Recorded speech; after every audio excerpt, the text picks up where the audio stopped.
घरमा यो नियम अनिवार्य बनाउनुहोस्। 1. बेलुका खानाको समयमा मोबाइल नचलाउने। 2. राति 8 बजेपछि घर बाहिर नजाने।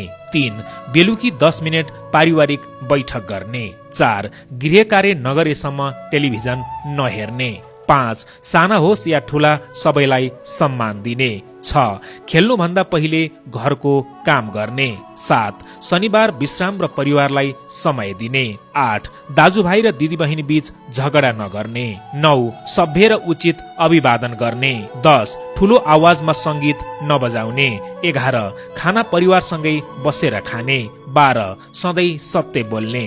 13. अपरिचितलाई घरभित्र नल्याउने। 14. ढोका राति 9 बजे भित्र बन्द गर्ने। 15. सानालाई माया र सम्मान दुवै गर्ने। 16. लुगा इस्त्री गरेर मात्रै लगाउने। 17. पानीको बचत गर्ने। 18. बिना अनुमति कुनै कुरा नलिने। 19. घर सफा गरेर मात्र बाहिर निस्कने। 20. रिसमा पनि अपशब्द नबोल्ने। 21. पारिवारिक समयमा मोबाइल बन्द गर्ने।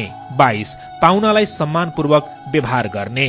23. जेठाले कान्छालाई हेरचाह गर्ने। 24. साँझ हुनु अघि घर फर्कने। 25. बिहान सबेरे उठ्ने। 26. खाना नफाल्ने र नछोड्ने। 27. पैसाको बचत गर्ने। 28. जिम्मेवारीहरू समान रूपमा बाँड्ने। 29. एक आपसमा शिष्टाचारी हुने। 30. गोप्य फोन कल नगर्ने। 31. प्रयोग गरेको बत्ती निभाउने। 32. मजाकमै भए पनि झुट नबोल्ने। 33. हरेक काममा आफै जिम्मेवारी हुने। 34. बाहिर जानु अघि पहिला कोठा सफा गर्ने। 35. अग्रजप्रति सधैँ कृतज्ञ हुने। 36. घरको सम्पत्ति जोगाउने। 37. अनावश्यक प्रतिवाद गर्दै नगर्ने।